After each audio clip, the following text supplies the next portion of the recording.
हिंदी में यूपीएससी की तैयारी से संबंधित प्रोग्राम्स को देखने के लिए सब्सक्राइब करें स्टडी IQ-IAS हिंदी। नमस्कार, बहुत बहुत स्वागत है आप सभी का स्टडी IQ-IAS हिंदी में। मेरा नाम है अतुल जैन।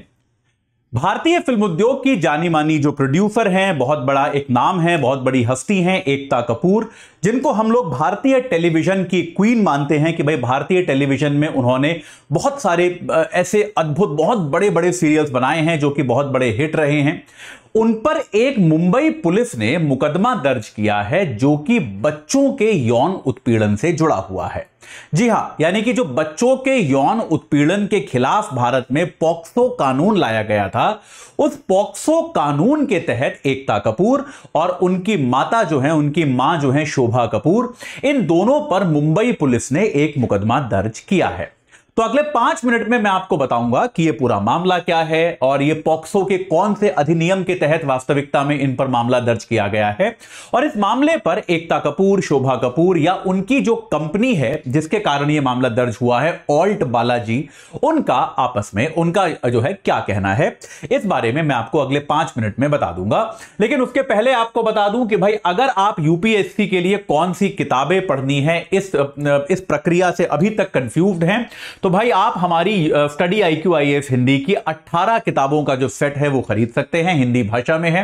एजे लाइव कोड लगाएंगे तो आपको केवल 4299 का मिल जाएगा। अगर आप ये किताबें खरीद लेंगे तो आपको और भी कोई किताब खरीदने की कोई जरूरत नहीं पड़ेगी। इसके अलावा अगर आप एनसीईआरटी को लेकर कंफ्यूज्ड हैं कि यार एनसीईआरटी पढ़ते हैं लेकिन समझ में नहीं आता कि कौन सी चीज इंपॉर्टेंट है, कौन सी चीज इंपॉर्टेंट नहीं है, जो इंपॉर्टेंट है उसको कितना पढ़ें, क्या पढ़ें, तो चिंता मत कीजिए। 5 एनसीईआरटी किताबें जो हैं, हिस्ट्री, ज्योग्राफी, पॉलिटी, इकोनॉमिक्स और साइंस एंड टेक्नोलॉजी, उनकी हमने सीरीज बना दी है जो आपको मिल सकती है सिर्फ 1199 रुपए में अगर आप एजे लाइव कोड लगाते हैं। तो आज ही आपको इनमें से जो भी सेट लेना हो वो ले लीजिए।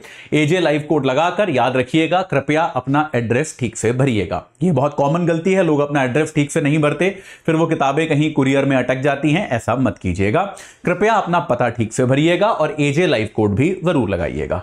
चलिए अब एक बार जानने की कोशिश करते हैं कि यह पूरा मामला क्या है। तो भाई भारत में क्या है, देखिए भारत में एक तो सामान्य कानून जो है वो तो होता ही है, लेकिन कई बार कुछ कानूनों के लिए, कुछ अपराधों के लिए कुछ विशेष कानून बनाए जाते हैं। ऐसे ही बच्चों के यौन उत्पीड़न को रोकने के लिए भारत में एक पॉक्सो नाम का कानून बनाया गया, prevention of children from sexual offences, यानी कि यौन अपराधों, बच्चों पर यौन अपराधों का निरोध, यह कानून जो है यह भारत में बनाया गया। यह बेसिकली बच्चों का जो यौन उत्पीड़न होता है, बच्चों के खिलाफ यौन अपराधों को रोकने के लिए यह कानून बनाया गया। ठीक है, और भारत में बच्चों की परिभाषा क्या है? 18 वर्ष से कम का कोई भी व्यक्ति जो है वो बच्चा है। 18 वर्ष से कम का कोई व्यक्ति जो है उसके खिलाफ किसी भी प्रकार के यौन अपराध को रोकने के लिए यह विशेष कानून जो है, पॉक्सो का विशेष कानून भारत में लागू है। तो अभी हुआ क्या, जो बॉलीवुड के, भारतीय सिनेमा के बहुत बड़े स्टार थे जितेंद्र साहब, उनकी पुत्री हैं एकता कपूर, जो कि खुद भी एक बहुत बड़ी जानी मानी प्रोड्यूसर हैं। बालाजी टेलीफिल्म्स नाम की उनकी कंपनी है जो कि बहुत चर्चित है, जिसने बहुत सारी फिल्में बनाई हैं, बहुत सारे टीवी सीरियल्स बनाए हैं। तो इसी बालाजी टेलीफिल्म्स का एक OTT प्लेटफॉर्म है जो बेसिकली शोज को स्ट्रीम करता है, जिसका नाम है ऑल्ट बालाजी। ये ऑल्ट बालाजी नाम का एक प्लेटफॉर्म है जिस पर ये एक OTT प्लेटफॉर्म है जिस पर ये वेब सीरीज वगैरह बनाकर डालते हैं। और इस ऑल्ट बालाजी पर एक वेब सीरीज आई थी जिसका नाम है गंदी बात।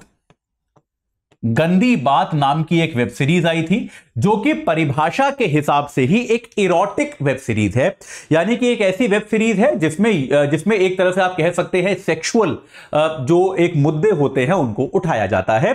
कहानियां होती हैं, छोटी छोटी कहानियां होती हैं, इस प्रकार का कंटेंट इस पर होता है। जिस तरह की इरोटिक कहानियां होती है ना, उत्तेजक कहानियां जो होती हैं वो आमतौर पर गंदी बात नाम की सीरीज में बनाई जाती हैं। तो इस गंदी बात सीरीज का जो छठा सीजन आया था, इतने सीजन आ चुके हैं इसके, तो इसका जो सीजन 6 आया था, इसके सीजन 6 के किसी एक एपिसोड में क्या दिखाया गया था कि दो ऐसी लड़कियां जो अभी 18 वर्ष से कम की हैं, यानी कि एक तरह से हम कह सकते हैं अल्पवयस्क बच्चियां, जिनको हम कह सकते हैं अल्पवयस्क बच्चियां जो हैं, उनको किसी ना किसी प्रकार की यौन गतिविधियों में लिप्त दिखाया गया था। उनके साथ कुछ सेक्सुअल एक्टिविटी से जुड़ी हुई कोई कहानी थी। इस प्रकार की कोई कहानी जो है वो इस गंदी बात सीरीज में दिखाई गई। अब इसको लेकर आरोप यह लगा कि भाई ये सीरीज क्या कर रही है, ये सीरीज जो है बच्चों को एक तरह से सेक्सुअल एक्शन के बीच में दिखाना चाहती है, बच्चों को यौन गतिविधियों में दिखाना चाहती है। तो आरोप यह लगा कि ओटीटी प्लेटफॉर्म जो है ऑल्ट बालाजी, और चूंकि इसकी जो प्रोड्यूसर हैं, इसकी जो निर्माता हैं वो एकता कपूर और शोभा कपूर हैं, तो इसीलिए एकता कपूर और शोभा कपूर पर यह आरोप लगा कि वो क्या कर रहे हैं, बच्चों को इस प्रकार की गतिविधियों में लिप्त कर रहे हैं। याद रखिएगा, पॉक्सो के अंतर्गत अगर आप पॉक्सो कानून को देखेंगे तो पॉक्सो का जो सेक्शन 13 और सेक्शन 15 है वो इस प्रकार की गतिविधियों को प्रतिबंधित करता है। पॉक्सो का सेक्शन 13 क्या कहता है कि बच्चों के साथ किसी भी प्रकार की अश्लील फिल्म बनाना, ठीक है, किसी भी प्रकार का पोर्नोग्राफिक या सेमी पोर्नोग्राफिक अश्लील फिल्म बनाना जो कि जिसमें बच्चे इन्वॉल्व हों, यह प्रतिबंधित है। और सेक्शन 15 क्या कहता है, सेक्शन 13 कहता है अश्लील फिल्म बनाना, और सेक्शन 15 कहता है ऐसे किसी भी कंटेंट को स्टोर करना। कि मान लीजिए बच्चों से जुड़ी कोई अश्लील फिल्म है, अगर आपने उसको डाउनलोड किया है तो और उसको स्टोर इत्यादि किया है, तो ये भी जो है ये पॉक्सो के सेक्शन 15 के तहत एक अपराध है। तो एकता कपूर और उनकी माताजी जो हैं शोभा कपूर, जो कि बेसिकली ऑल्ट बालाजी की प्रमुख हैं, ऑल्ट बालाजी की निर्माता हैं, और इस गंदी बात सीरीज की निर्माता का क्रेडिट इनको दिया जाता है। क्या हो रहा है इस पेन के साथ, हाँ, एकता कपूर जो हैं और शोभा कपूर जो कि जितेंद्र साहब की पत्नी हैं, एकता कपूर की माता हैं।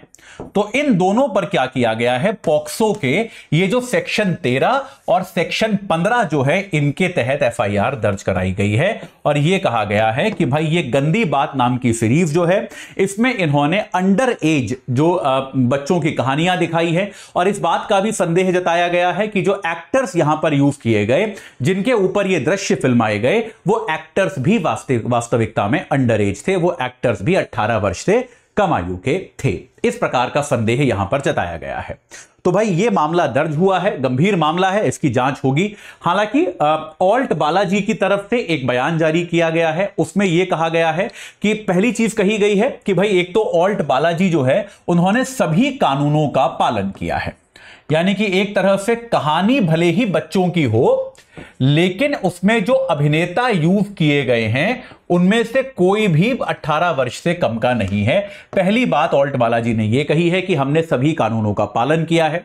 दूसरी बात ऑल्ट बालाजी ने यह कही है कि एकता और शोभा कपूर जो हैं इनका हमारे डे टू डे प्रोडक्शन से कोई लेना देना नहीं है, इसमें इनका कोई खास योगदान नहीं है। ये कंपनी की मालिक हैं, लेकिन कंपनी में क्या कंटेंट बनेगा, उसमें कौन एक्टिंग करेगा, किस तरह की कहानियां होंगी, यह काम हमारी क्रिएटिव टीम करती है। इसमें डे टू डे ऑपरेशन वाला काम है, इसमें एकता कपूर और शोभा कपूर का कोई ऐसा खास योगदान नहीं है। तीसरी बात उन्होंने यह भी कही कि हमको न्यायिक प्रक्रिया में विश्वास है और भारत की न्यायपालिका जो निर्णय लेगी उसको हम मानेंगे, उसके साथ हम पूरी तरह से प्रतिबद्ध रहेंगे। यह बात जो है ये ऑल्ट बालाजी ने कही है, ठीक है। तो अब देखते हैं इस मामले में आगे क्या होता है। लेकिन यह बात सही है कि ऑल्ट बालाजी का आमतौर पे पहले भी इस प्रकार की शिकायतें आई हैं, न सिर्फ ऑल्ट बालाजी पर बल्कि और भी कई तरह के ऐसे ओटीटी प्लेटफॉर्म हैं जहां पर खुलकर अश्लीलता परोसी जा रही है, जहां पर जो कंटेंट है वो बेहद ज्यादा अश्लील है और उस पर किसी प्रकार का कोई नियंत्रण नहीं है, क्योंकि फिल्म बनाने में या टेलीविजन पे बनाने में आपको सेंसरशिप का सामना करना पड़ता है, ओटीटी पर कोई खास सेंसरशिप है नहीं। तो इस प्रकार प्रकार के जो एप्स हैं या इस प्रकार की जो वेबसाइट्स हैं या फिर इस प्रकार का जो कंटेंट है वो एक बार फिर इस आवश्यकता की तरफ हमको धकेलता है, हमको जो है डायरेक्ट करता है कि ओटीटी कंटेंट पर भी किसी ना किसी प्रकार की सेंसरशिप जो है वो आवश्यक है, कि इसमें अश्लीलता की जो मात्रा दिखाई जा रही है क्या वो उचित है, क्या वो हमारे समाज के लिए, हमारे दर्शकों के लिए, और खास तौर पे अब जबकि बहुत कम उम्र के बच्चों के पास भी मोबाइल फोन होता है और माता पिता के लिए लगभग असंभव है कि उस मोबाइल फोन का वो नियंत्रण कर पाएं, क्या इस प्रकार के ऑल्ट बालाजी पर बनने वाले प्लेटफॉर्म पे बनने वाले सीरियल जैसे गंदी बात, क्या इन पर किसी प्रकार का कोई सेंसरशिप का नियंत्रण होना चाहिए या फिर नहीं होना चाहिए? यह एक बड़ा डिस्कशन है, इस पर निश्चित तौर पर सरकार विचार करेगी और इस पर जब भी कोई निर्णय होगा मैं आपको सबसे पहले बताऊंगा। लेकिन अभी के लिए इतना ही। जाते जाते आपको एक बार फिर बता दूं कि भाई अगर आप यूपीएससी के लिए तैयारी के लिए किताबों के संघर्ष से जूझ रहे हैं कि भैया कौन सी किताब पढ़ें और कौन सी नहीं, तो 18 किताबों का हमारा सेट है, एजे लाइव कोड लगा लो, आपको मिल जाएगा। अच्छा, ये एनसीईआरटी वाला, माफ कीजिएगा, एनसीईआरटी की 5 किताबें हैं, history, geography, polity, economics, science and technology, 1200 रुपए में मिल जाएंगी एजे लाइव कोड लगा के। एनसीईआरटी का प्रॉब्लम ही खत्म, ये 5 किताबें पढ़ो, मान लो सारी एनसीईआरटी हो गई। और यूपीएससी की तैयारी के लिए कौन सी किताबें पढ़नी है, तो हमारा 18 किताबों का सेट है, ये खरीद लो, एजे लाइव कोड लगा के 4299 में मिलेगा। इसके बाद पूरी तैयारी के लिए कोई किताब नहीं खरीदनी पड़ेगी। ठीक है, चलिए, इस चर्चा से जुड़ने के लिए आप सभी का बहुत बहुत धन्यवाद। हिंदी में यूपीएससी की तैयारी से संबंधित प्रोग्राम्स को देखने के लिए सब्सक्राइब करें स्टडी IQ IAS हिंदी।